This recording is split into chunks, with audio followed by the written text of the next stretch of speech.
오늘은 2020년 12월 25일 성탄절입니다. 온라인 예배에 함께 하시는 모든 성도 여러분을 환영하며 이 시간 다 함께 마음을 모아 예배로 하나님께 나아가겠습니다. 다 같이 찬송가 109장 찬양 드리겠습니다.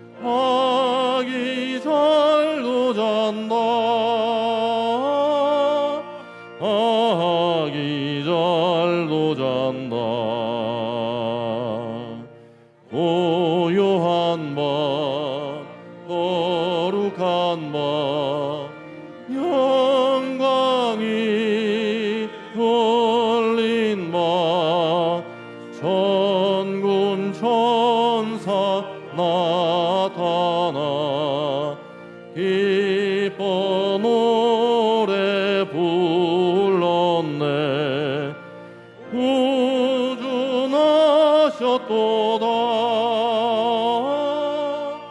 구주나셨도다.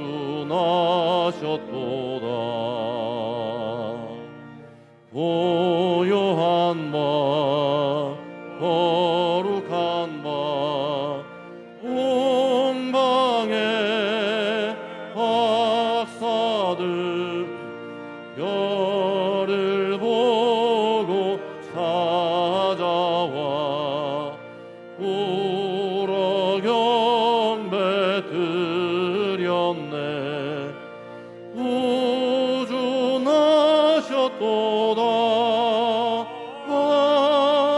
구주나셨도다.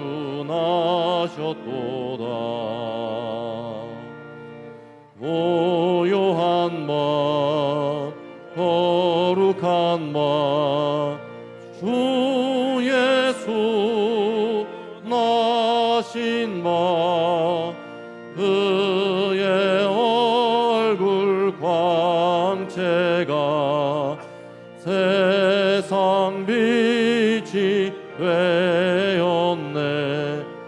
구주 나셨도다 구주 나셨도다.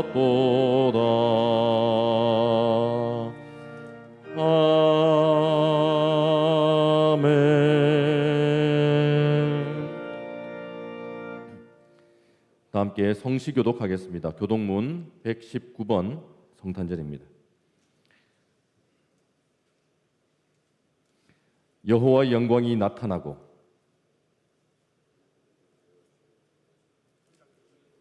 모든 육체가 그것을 함께 보리라. 이는 여호와의 입이 말씀하셨느니라. 베들레헴 에브라다야, 너는 유다 족속 중에 작을지라도 이스라엘을 다스릴 자가 내게로 나올 것이라. 그의 근본은 상고에 영혼에 있느니라. 이는 한 아기가 우리에게 낳고 한 아들을 우리에게 주신 바 되었는데 그의 어깨에는 정사를 메었고 그의 아기의 이름은 기묘자라, 모사라, 전능하신 하나님이라. 영존하시는 아버지라, 평강의 왕이라 할 것임이라. 그 정사와 평강의 더함이 무궁하며 또 다윗의 왕자와 그의 나라에 군림하여 그 나라를 굳게 세우고 지금 이후로 영원히 정의와 공의로 그것을 보존하실 것이라. 천사가 이르되 무서워하지 말라. 보라, 내가 온 백성에게 미칠 큰 기쁨의 좋은 소식을 너희에게 전하노라. 오늘 다윗의 동네에 너희를 위하여 구주가 나셨으니 곧 그리스도 주시니라. 아멘. 다 함께 찬송가 112장 찬양 드리겠습니다.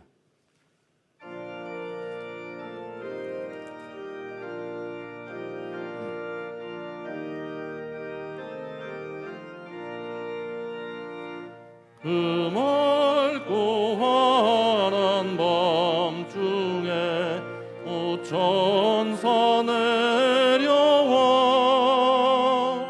그 손에 비파 들고서 찬송하기를 평강의 왕이 오시니 다 평안하여라. 그 소란하던 세상이 다 고요하도다. 무천사 날개 펴고서 이 땅에 내려와 그때에 부른 노래가 또다시 들리니 이 슬픔 많은 세상에 큰 위로 넘치고 온 세상 기뻐 뛰놀며 다 찬송하도다. 이 괴로움 많은 세상에 짐지고 가는 자, 그 험한 줄령 넘느라 온몸이 고난아. 이 죄악 세상 살 동안 새 소망 가지고 저 천사 기쁜 찬송을 들으며 쉬어라. 예 선지에 언응하여 베들레헴 성에 주 예수 탄생하시니 온 세상 구주라. 저 천사 기쁜 노래를 또다시 부르니 온 세상 사는 사람들 다 화답하도다.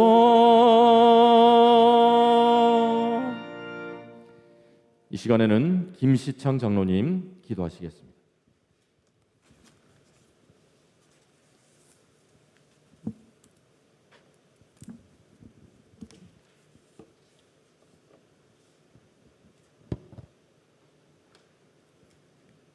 지극히 높으신 하나님 아버지, 우리를 죄에서 구원하시려 메시아 예수님을 보내주신 구원의 은혜에 감사드리며 찬양과 기도로 영광을 돌립니다.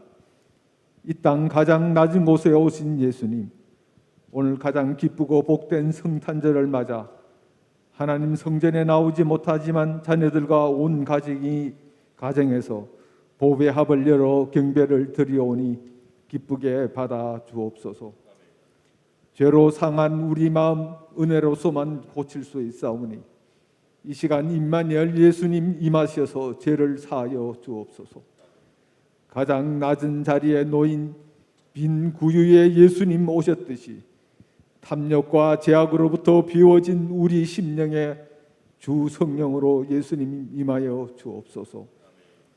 어둠과 슬픔과 두려움 속에 있는 우리에게 우리의 소망이요 힘과 위로가 되시는 주님 모셔서 영원한 천국을 향한 소망과 기쁨으로 충만하게 하옵소서. 오늘 한국교회와 이 땅의 모든 교회를 통하여 구원의 기쁜 소식 오직 예수 그리스도의 복음이 세상에 선포되도록 세우신 주의 종들에게 크신 능력과 권세를 입혀 주시기를 간절히 기도합니다. 이 시간 담임 목사님 성령 충만하여 이 땅을 살리시는 하나님 생명의 말씀 성탄의 메시지를 대언하게 하옵소서. 말씀을 통해 구원의 확신과 평안을 주시고 육신의 질병으로부터 치유와 회복을 주시고 경제적 시련과 좌절로부터 일어서는 힘과 용기를 얻게 하옵소서. 우리의 자녀들이 달란트를 따라 복음 앞에 다 쓰임 받도록 믿음을 더하는 말씀을 주시옵소서. 성탄의 은혜가 이 땅에 약한 자, 절망의 자리, 소외된 곳에 임하시고 북한 땅 공산 정권의 흑암과 죽음 가운데 신음하는 우리 민족에게도 자유와 평화의 소망으로 임하여 주시옵소서. 코로나로 고통받는 온 세상 사람들을 죄와 사망에서 영원히 살리시는 하나님의 긍휼로 덮어주시기를 간구합니다. 이 시간 하나님께 성탄의 찬양을 올려드리는 할렐루야 찬양대 기악단과 박미정 성도 바이올린 연주로 하늘에는 영광이요 땅에는 평화를 누리는 은혜의 시간이 되게 하옵소서. 우리와 영원히 함께 하시는 임마누엘 예수님 이름으로 기도드립니다. 아멘.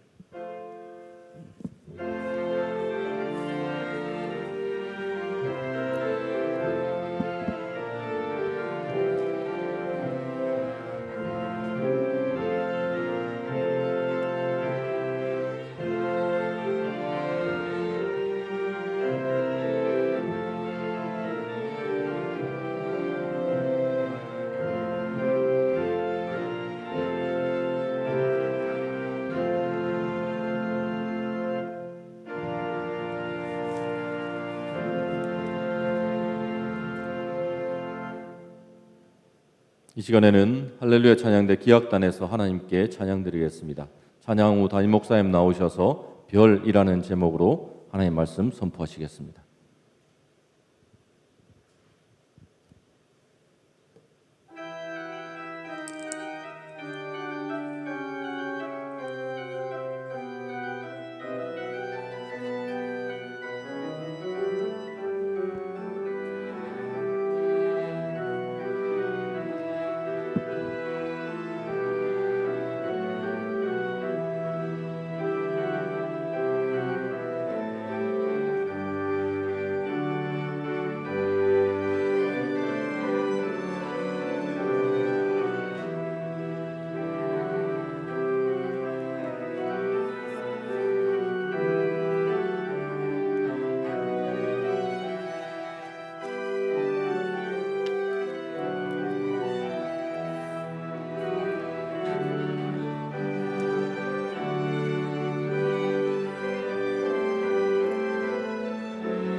아멘. 감사합니다. 오늘 아침 우리에게 주시는 생명의 말씀입니다. 마태복음 2장 1절에서 12절까지 말씀을 우리 같이 또박또박 읽도록 하겠습니다. 온라인으로 예배에 참여하신 성도들도 화면을 보시고 혹은 성경을 보시면서 함께 2장 1절에서 12절까지를 읽도록 하겠습니다. 이는 하나님의 말씀입니다. 헤롯 왕 때 예수께서 유대 베들레헴에서 나시매 동방으로부터 박사들이 예루살렘에 이르러 말하되 유대인의 왕으로 나시니가 어디 계시냐? 우리가 동방에서 그의 별을 보고 그에게 경배하러 왔노라 하니 헤롯 왕과 온 예루살렘이 듣고 소동한지라. 왕이 모든 대제사장과 백성의 서기관들을 모아 그리스도가 어디서 나겠느냐 물으니 이르되 유대 베들레헴이 오니 이는 선지자로 이렇게 기록된다. 또 유대 땅 베들레헴아 너는 유대 고을 중에서 가장 작지 아니하도다. 네게서 한 다스리는 자가 나와서 내 백성 이스라엘의 목자가 되리라 하였음이니이다. 이에 헤롯이 가만히 박사들을 불러 별이 나타난 때를 자세히 묻고 베들레헴으로 보내며 이르되 가서 아기에 대하여 자세히 알아보고 찾거든 내게 고하여 나도 가서 그에게 경배하게 하라. 박사들이 왕의 말을 듣고 갈새 동방에서 보던 그 별이 문득 앞서 인도하여 가다가 아기 있는 곳 위에 머물러 서 있는지라. 그들이 별을 보고 매우 크게 기뻐하더라. 집에 들어가 아기와 그의 어머니 마리아가 함께 있는 것을 보고 엎드려 아기께 경배하고 보배합을 열어 황금과 유황과 모략을 예물로 드리니라. 그들은 꿈에 헤롯에게로 돌아가지 말라 지시하심을 받아 다른 길로 고국에 돌아가니라. 아멘. 네, 우리 같이 예배드리는 분들과 인사를 하겠습니다. 메리 크리스마스. 예수님 그리스도의 성탄의 은총이 성도 여러분의 가정과 삶에 가득하시기를 축복합니다. 온라인으로 예배를 드리는 모든 성도들에게도 동일하신 하나님의 은혜가 있기를 바랍니다. 그 10살 된 어린애가 이런 말을 했답니다. 내가 지금까지 살아오면서 금년 같은 일은 처음이다 라고 했다고 합니다. 참 나도 격하게 동감이 됩니다. 그렇죠. 아이들이 학교도 못 가지요. 친구들을 제대로 못 만나지요. 학원도 못 가지요. 교회도 못 오지요. 정말 이런 해는 처음입니다. 여러분들도 다 마찬가지일 겁니다. 저도 평생을 목회했지만 금년 같은 경우는 처음입니다. 특별히 이 성탄절, 송구영신 예배, 송년 예배, 이거 한 해 매우 중요한 예배인데 너무나 당황스럽고 어떻게 해야 될지 모르겠습니다. 어제 모 방송국에서 전화상으로 인터뷰를 했습니다. 교회당에서 예배 드리지 못하는 것에 대해서 어떻게 생각하시느냐. 너무 안타깝고 답답하고 속상하지만 하루에 1000명 정도 확진자가 나오는 이런 위기 때에 교회가 예전처럼 다 모여서 예배할 수 없지 않겠느냐. 교회도 교인들뿐 아니라 이웃의 건강을 생각해야 되고 사회의 책임적인 존재로서 정부의 시책이나 국가의 방역 방침에 협조를 해야 되리라고 생각하기 때문에 안타깝지만 어쩔 수 없는 것이다. 그런 인터뷰를 했습니다. 오늘은 예수님이 탄생하실 무렵에 나타난 별, 특별한 별에 대해서 말씀을 드리고자 합니다. 먼저 별은 신성하고 인류가 동경해온 상징물입니다. 그래서 별을 주제로 한 시와 노래, 드라마, 음악이 매우 많습니다. 윤동주 시인도 별 하나의 추억, 별 하나의 사랑, 별 하나의 쓸쓸함, 별 하나의 어머니, 그런 별을 보면서 하나씩 하나씩 그리워하는 사람과 동경하는 이름을 불렀습니다. 별은 그의 시의 중요한 주제였습니다. 이혜인 수녀도 밤하늘의 별들을 보면서 별들의 꽃밭이라는 표현을 했습니다. 유명한 철학자 임마누엘 칸트는 하늘의 별이 빛나듯이 내 양심에는 도덕이 빛난다고 했습니다. 이 유명한 말은 그의 묘비에도 적혀 있다고 합니다. 스트라우스뿐 아니라 유명한 음악가들도 별을 주제로 음악을 만들었습니다. 이렇게 철학이니 문학, 예술 거기만 별을 노래한 것이 아니죠. 나라마다 별을 좋아해서 별을 국기에 새긴 나라가 참 많습니다. 대표적으로 미국의 성조기에는 50개의 별이 새겨져 있습니다. 공산주의 국가를 보면 큰 별 혹은 5성 별을 사용을 했습니다. 어디 그뿐이겠습니까? 온 세계의 군인들의 꿈이 뭡니까? 별 다는 거 아니겠습니까? 육군사관학교를 나왔다, 3사를 나왔다, 학군단을 졸업했다, 무슨 미국의 웨스트 포인트를 졸업했다. 그 사람들 꿈이 한결같이 별 따는 겁니다. 제 가까운 분이 지난주에 만났는데 저 전방 모 부대를 가신다고 그러더라고요. 그 왜 가느냐 추운데 그랬더니 자기 동생이 이번에 투스타로 진급을 해서 사단장 취임을 하기 때문에 축하하기 위해 간다고 했습니다. 이성 장군, 삼성 장군, 사성 장군 모든 군인들의 동경이요 꿈입니다. 교육계에서 대표적인 일을 하는 인물을 말할 때 뭐라 그러죠? 교육계의 별이라고 합니다. 교육계의 거성이라고 합니다. 정치계의 별이라고 합니다. 요즘 이 드로시라고 하는 대중가요가 국민들의 매우 큰 사랑을 받고 있습니다. 놀라운 것은 우리 교회 산부 예배에 그 기악단에서 봉사하는 황남용 집사님 딸이 9살입니다. 9살이면 초등학교 2학년이잖아요. 2학년인데 황승아라고 한 애인데 지난주 트로트 초등부에서 단장의 미아리를 불러서 올 하트를 받았습니다. 너무 놀라운 일입니다. 네. 교인들이 저한테 유튜브를 보내줘서 단장의 미아리를 내가 들어봤는데 세상에 9살짜리 애가 어떻게 그 내용을 이해를 하는지 소화를 했는지 철사주로 꽁꽁 묶여 간다고 하는 단장의 미아리를 정말 애절하게 부르더라고요. 너무 놀랐습니다. 대중가수, 연예인의 꿈이 뭡니까? 스타가 되는 겁니다. 가요계의 스타, 연예계의 스타, 개그계의 스타가 되는 것이 그들의 최고의 꿈입니다. 그렇죠. 여러분 운동선수는 어떻습니까? 근본에 우리나라의 축구선수 손흥민 선수 잉글랜드 토트넘에서 뛰고 있는데 70m 단독 드리블에서 골을 넣었습니다. 금년 최고의 골은 푸시카스 상을 받았습니다. 최고의 멋있는 골, 그게 푸시카스 상인데 그걸 손흥민 선수가 받았습니다. 완전히 세계적인 스타가 됐습니다. 이러면 대우가 달라지고 연봉이 달라지고 세상에 손흥민 선수 데려가려고 그 소속팀에서 전용 비행기를 보내는 거 보세요. 완전히 스타가 되어버렸습니다. 모든 사람이 자기 분야에서 스타가 되기를 꿈꾸고 있습니다.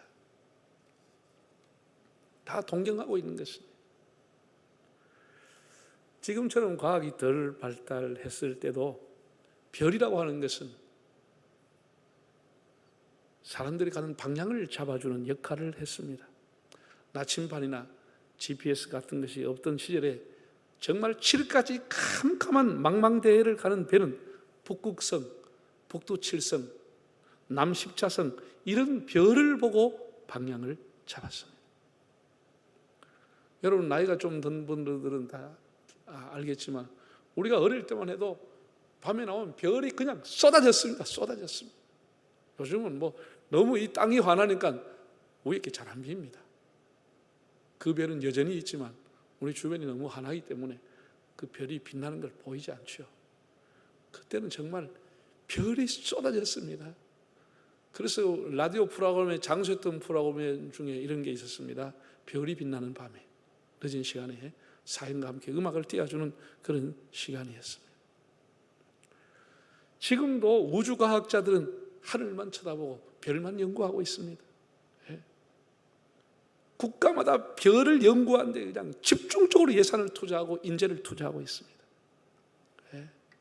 엄청난 우주 개발, 우주 탐험, 달나라 탐험이라는 목표를 가지고 국가가 에너지를 쏟고 그것이 세계에서 누가 먼저 하느냐, 누가 먼저 달나라에 사람을 여행시키느냐 전쟁을 하고 있습니다. 아폴로 디스커버리요, 챌린저요, 인공위성 우리나라도 아리랑모를 띄워놨습니다. 누가 별에 안착해서 별을 연구하고 누가 별나라를 왔다 갔다 할 수 있느냐, 이런 엄청난 그런 꿈을 가지고 도전을 하고 있습니다.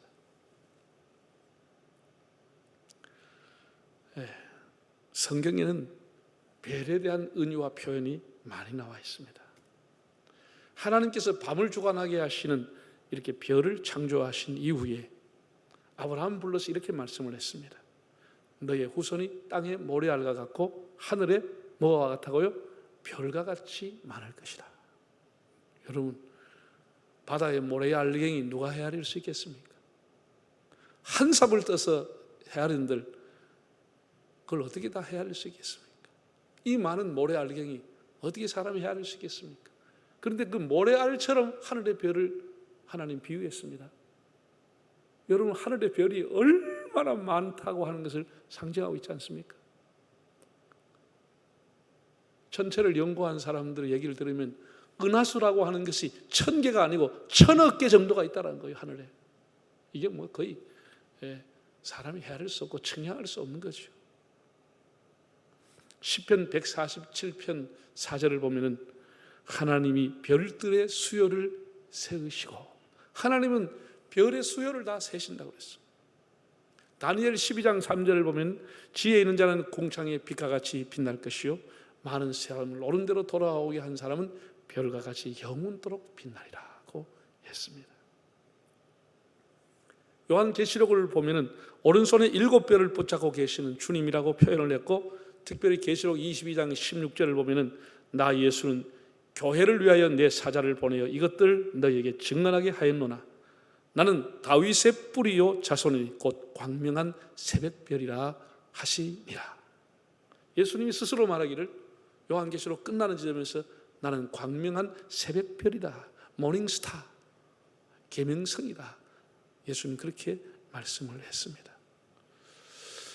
오늘 본문을 보시면 아시겠지만 예수님은 초림 때도 별을 상징으로 해서 오셨고, 요한계시록을 보면 재림 때에도 새벽별과 같이 오시리라고 말씀을 했습니다.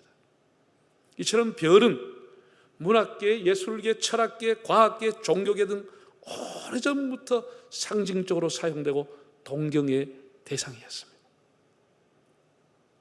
이제 다시 본문으로 돌아가면 이들은 이제 새 왕을 찾아서 나서게 됩니다. 자, 2장 1절에서 2절과 9절과 10절을 화면을 통해서 읽어보겠습니다. 헤롯 왕 때에 예수께서 유대 베들레헴에서 나시매 동방으로부터 박사들이 예루살렘에 이르러 말하되 유대인의 왕으로 나신 이가 어디 계시냐? 우리가 동방에서 그의 별을 보고 그에게 경배하러 왔노라 하니, 또 박사들이 왕의 말을 듣고 갈새 동방에서 보던 그 별이 문득 앞서 인도하여 가다가 악이 있는 곳 위에 머물러 서 있는지라 그들이 별을 보고 매우 크게 기뻐하고 기뻐하더라. 동방에서 그의 별을 보고 그에게 경배하러 왔노라. 별이 있는 것을 보고 매우 기뻐했다라고 했습니다. 동방에서 박사들이 별의 인도를 따라와서 별이 머물러 있는 베들레헴의 한 마구간에 들어가서 별로 상징이 되는 아기 예수를 보고 경배를 했다고 했습니다. 정말 신기한 별입니다. 이 초자연적인 별입니다. 이 별에 대한 예언은 이미 출애굽 시기에 있었습니다. 예수님 때 이 별이 나타나서 인도한 것이 아니고 주전 1500년경에 모세가 이스라엘 백성을 데리고 가나안 땅을 가기 위해서 광야를 갈 때 그 광야에서 이미 이 별에 대한 예언이 있었습니다. 모압 왕이었던 발락이 이스라엘을 저주하기 위해서 복채를 두둑이 주고 당대 최고의 복수를 가인 발람이라고 하는 사람을 데려와서 이스라엘을 저주하게 했습니다. 그때 나귀가 입을 열어서 저주를 못하게 막았죠. 그럼에도 계속해서 강요하니 또 권력으로 유혹하니 물질로 유혹하니 이 발람이 이스라엘을 저주하려고 했습니다. 하나님의 영이 그의 입을 틀어막았습니다. 도리어 그의 입을 통해서 축복의 예언, 별에 대한 예언을 하나님이 하게 했습니다. 자, 민수기 24장 17절 발람의 예언을 한번 보겠습니다. 내가 그를 보아도 이때 일이 아니며 내가 그를 바라보아도 가까운 일이 아니로다. 한 별이 야곱에게서 나오며 한 규가 이스라엘에서 일어나서 모압을 이쪽에서 저쪽까지 쳐서 무찌르고 또 셋의 자식들을 다 멸하리로다. 한 별이 야곱에서 나온다는 예언을 예수님이 오시기 1500년 전에 한 것입니다. 한 별이 야곱에서 나온다. 이스라엘을 일으킬 별이다. 물론 이것은 다윗 왕을 통해서 예언이 이루어졌습니다.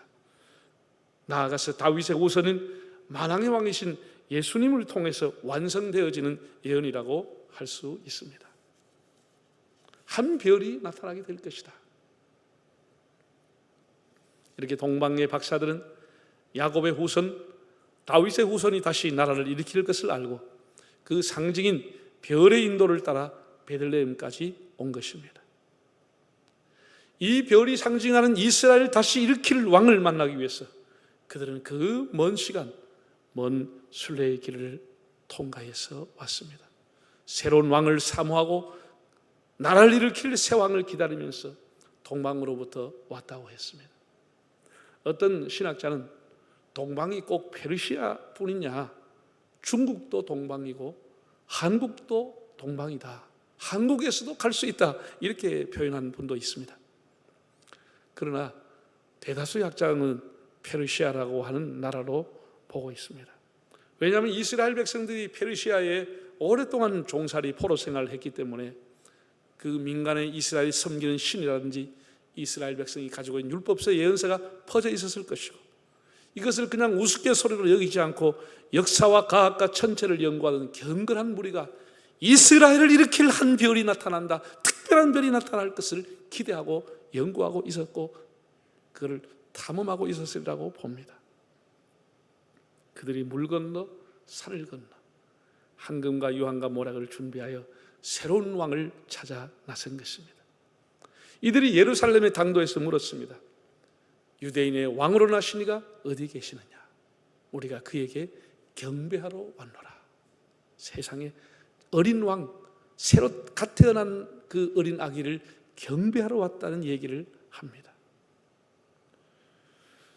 사랑하는 여러분, 예수님은 이렇게 왕으로 오셨습니다. 평화의 왕으로, 진리의 왕으로, 생명의 왕으로, 사랑의 왕으로, 그리고 구원의 왕으로 오셨습니다. 우리가 누가복음 2장을 보면 천사가 나타나서 내가 너희에게 큰 기쁨의 좋은 소식을 전하겠다는 말을 합니다. 큰 기쁨의 좋은 소식. 우리가 이것을 복음이라고 하죠. 예수님의 탄생이 복음입니다. 큰 기쁨의 좋은 소식입니다. 헬라어로 얘기하면 유앙겔리온이라고 하는 단어입니다. 이 유앙겔리온이라고 하는 단어가 그 당시 두 군데에 사용을 했다는 겁니다.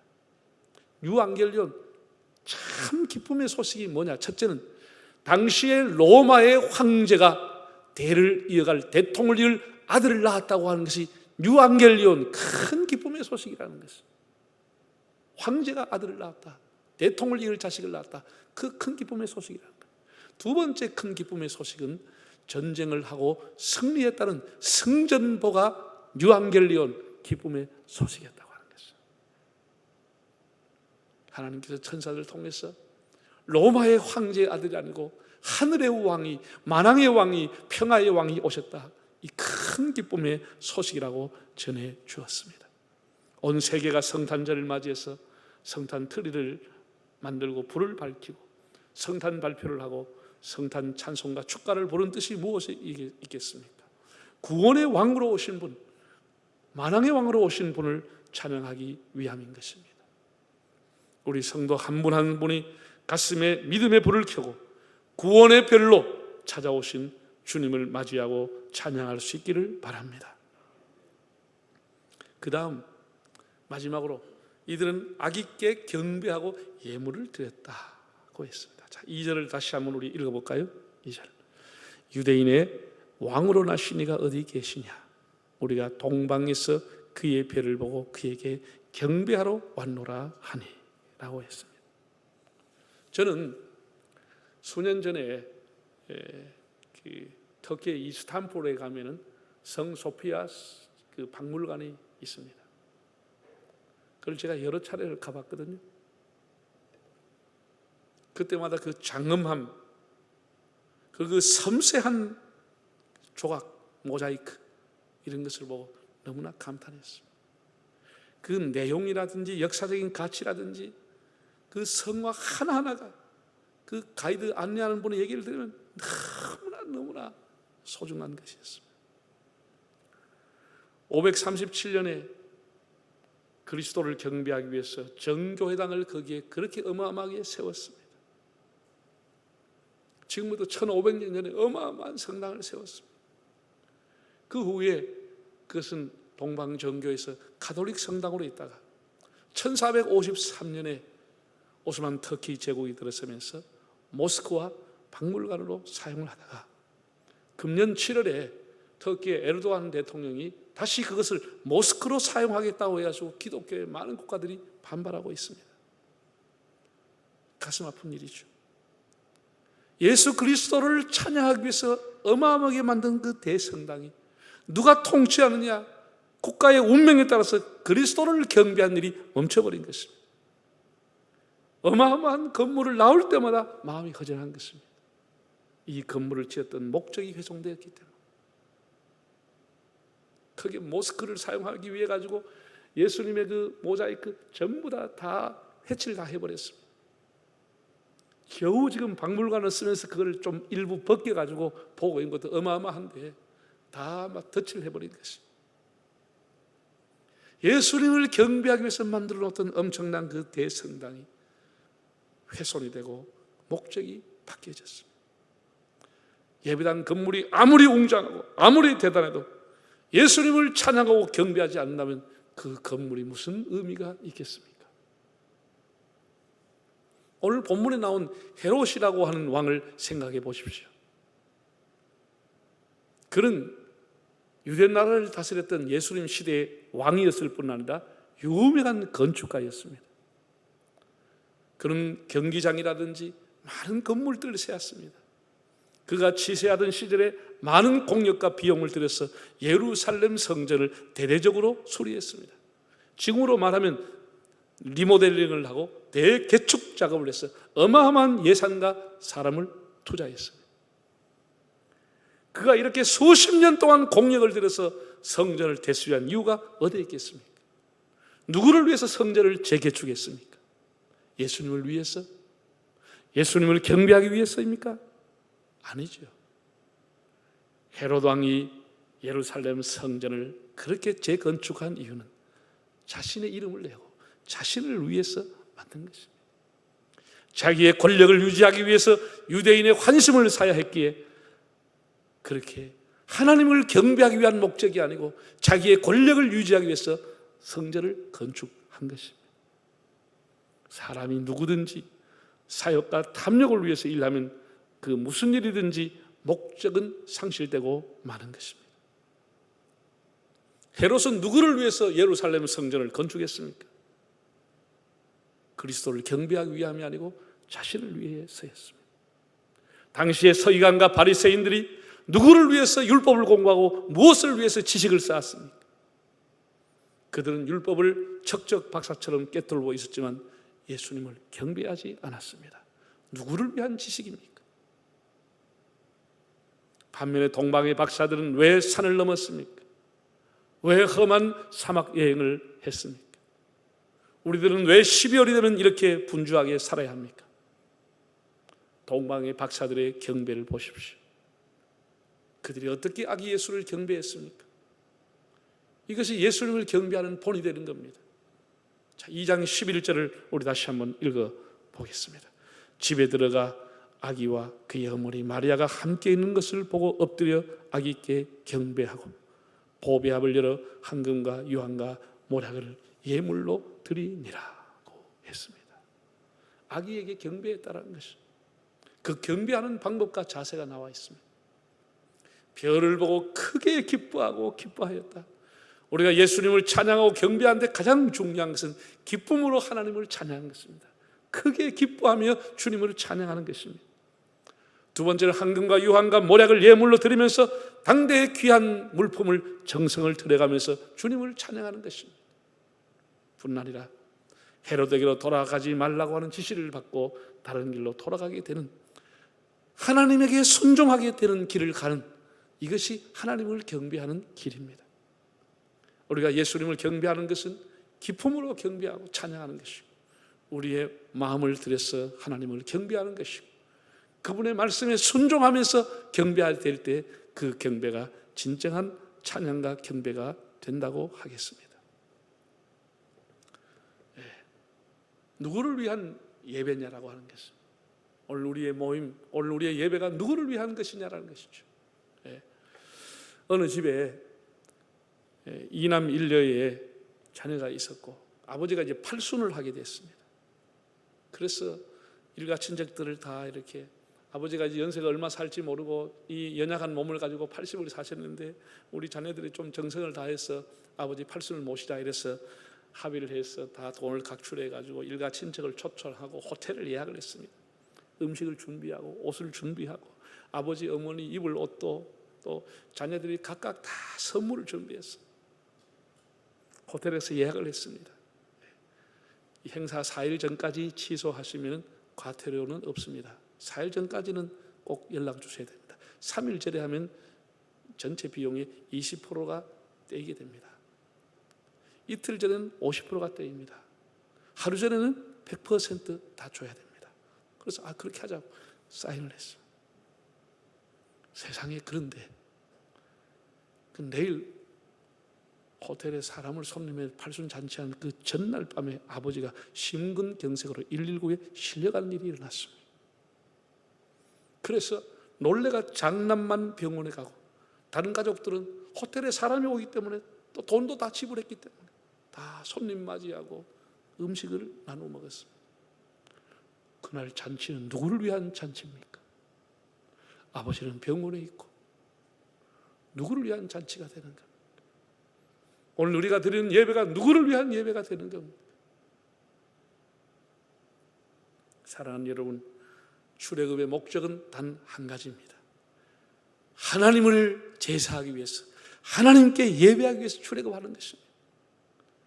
가나안 복지에 들어가서 그들이 지켜야 할 율례와 규례가 엄청나게 많았지만 그 많은 것 중에 핵심이 뭡니까? 나 외에 다른 신을 섬기지 말라, 하나님만 섬기라고 하는 것이 그 율법의 핵심이었습니다. 하나님을 경배하는 것입니다. 사탄이 예수님을 시험할 때 예수님이 하신 말씀이 뭐겠습니까? 주 너희 하나님을 시험치 말고 다만 그를 경배하라, 다만 그를 섬기라고 말씀했습니다. 여러분, 앞으로 우리가 살아갈 21세기는 상상도 못할 끔찍한 일들이, 잔인한 일들이, 경악할 일들이 일어날지 모르겠습니다. 그러나 세상 종말과 환란의 시대를 살아가는 사람들은 어떻게 살아야 될 것인지 요한계시록은 우리에게 가르쳐주고 있습니다. 요한계시록의 1장부터 22장까지 나온 중요한 단어와 중요한 핵심 키워드는 경배라고 하는 단어입니다. 합당한 경배를 드리고 합당한 예배를 드리고 합당한 찬양을 주님 앞에 드리고 어린 양에게 24장로들이 멸관을 버려서 합당한 찬송과 영광을 돌렸다는 경배와 영광 찬송이라고 하는 단어입니다. 그 다음 보면 성도들의 기도가 금대접에 담겨서 하나님 앞에 향기로 올라갔다고 했습니다. 기도라는 단어가 두드러지게 나오고 있습니다. 또 한 가지는 생명책에 기록된 자만이 들어갈 수 있고 생명책에 기록된 자만이 주님께서 눈물을 닦아주신 얘기가 후반부에 나와 있습니다. 우리가 21세기에 험난한 이 일을 어떻게 살아야 되겠습니까? 우리 답은 간단합니다. 환란의 시대에 요한계시록을 통해서 우리에게 보여주었던 것처럼 우리 마음을 다해서 하나님을 경배하며 살아가는 것입니다. 온 마음을 다해서 하나님에게 합당한 찬양과 영광을 돌리며 우리의 삶이 기도의 향기가 하나님 앞에 올라가는 삶을 살며 내 자신뿐 아니라 우리 주변의 사람들을 생명책에 인도하기 위해서 그렇게 복음을 증거하며 살아가는 것이 우리가 살 수 있는 길이고 환란의 시대에 살아남을 수 있는 길이라고 성경은 가르쳐주고 있습니다. 교육이 나라를 살린다고요? 천만의 말씀입니다. 하나님을 경배하면 교육도 살아나게 됩니다. 경제가 나라를 살린다고요? 천만의 말씀입니다. 경제가 나라를 살리는 것이 아니고 하나님을 경배할 때 하나님이 이 나라의 경제를 살려주시는 것입니다. 우리가 비대면 시대이지만 우리 각자의 처소에서 우리의 영원한 새벽별이 되시고 우리의 영원한 구원의 변이신 예수님을 경배하고 찬양하는 크리스마스의 은총, 동방 박사들이 받았던 별의 인도를 따라가는 은총이 있기를 바랍니다. 다 머리 숙이겠습니다.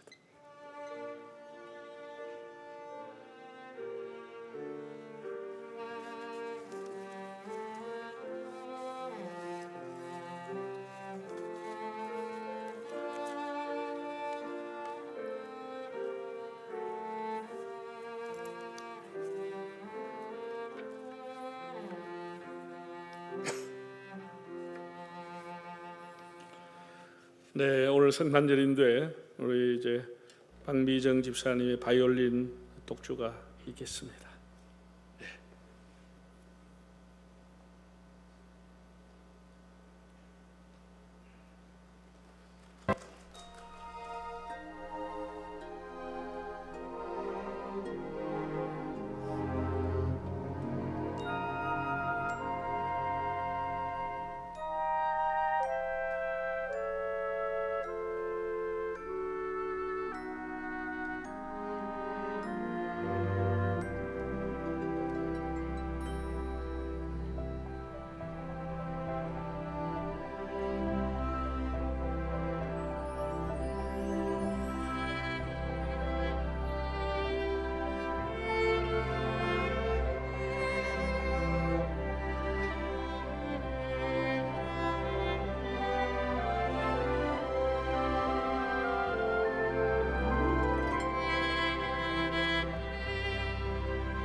예, 감사합니다.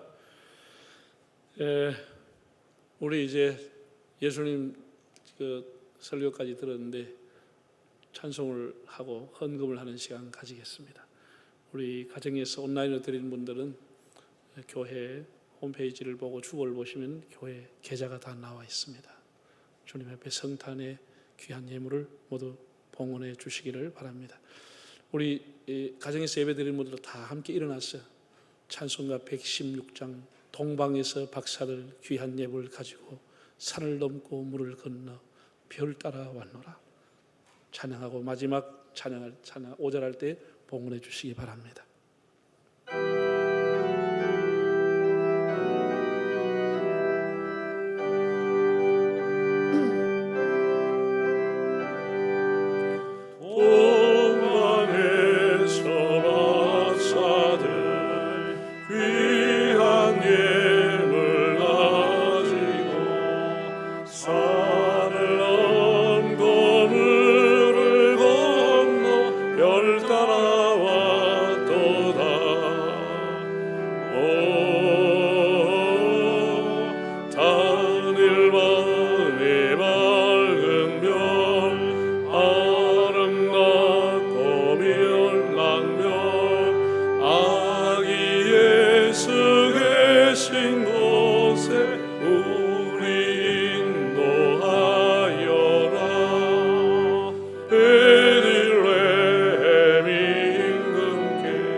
다스려 주소서. 단일 밤의 맑은 별 아름답고 빛난 별 아기 예수 계신 곳에 우리 인도하여라. 거룩하신 그 주께 나는 유양드리네. 만국 백성 찬송 드려 만유주 섬기세. 단일 밤의 맑은 별 아름답고 빛난 별 아기 예수 계신 곳에 우리 인도하여라. 주의 죽을 몸 위에 나는 몰려드리네. 세상 모든 죄인 위에 십자가 지셨네.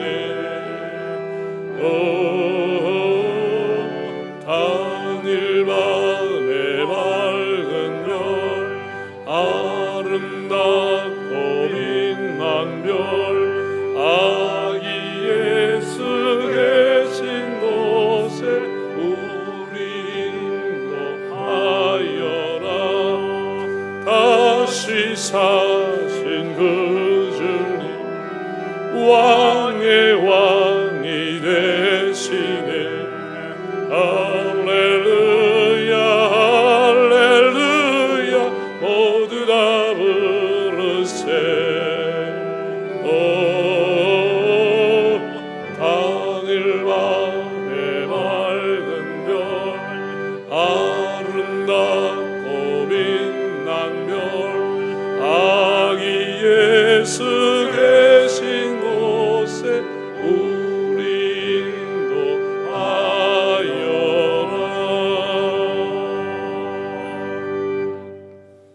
사랑의 하나님, 죄와 사망의 그늘에 앉은 저희들을 구원하기 위하여 예수님을 이 땅에 보내주신 그 은혜를 감사하며 찬양을 드립니다.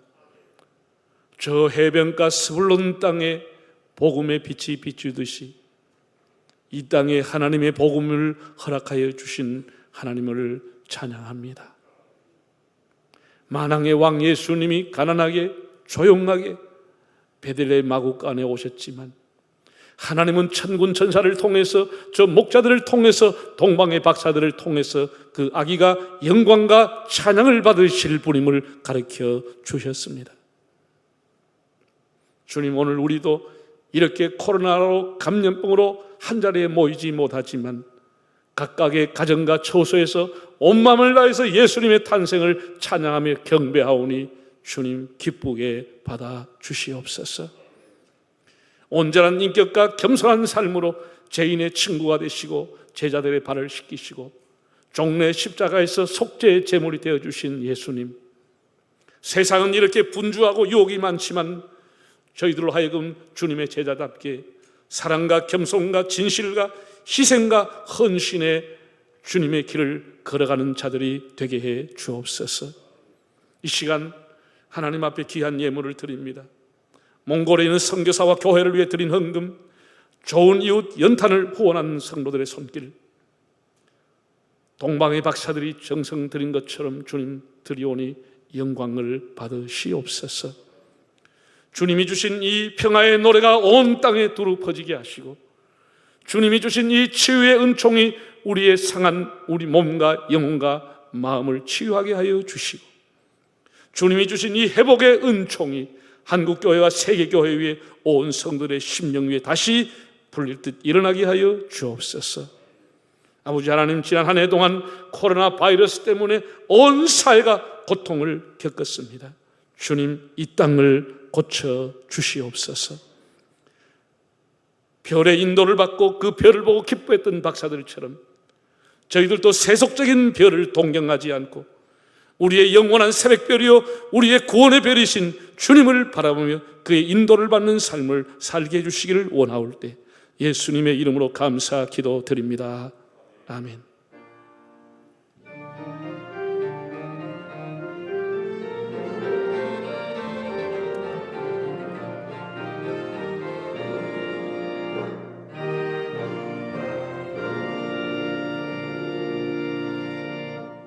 유대인의 왕으로 나신 이가 어디 계시느뇨? 우리가 동방에서 그의 별을 보고 그에게 경배하러 왔노라. 이젠 우리 주 예수 그리스도의 은혜와 아버지 하나님의 사랑하심과 보혜사 성령님의 감하시고 인도하심이 우리의 영원한 별이시요 우리의 영원한 새벽별이시고 구원의 별이신 예수님을 바라보며 그를 경배하며 찬양하며 그를 증거하며 살기를 원하는 우리 온 성도들과 우리 조국 대한민국과 온 세계에 나가 복음을 전하는 주의 종들과 한국교회 위에 영원히 함께 하시기를 축원하옵나이다. 아멘.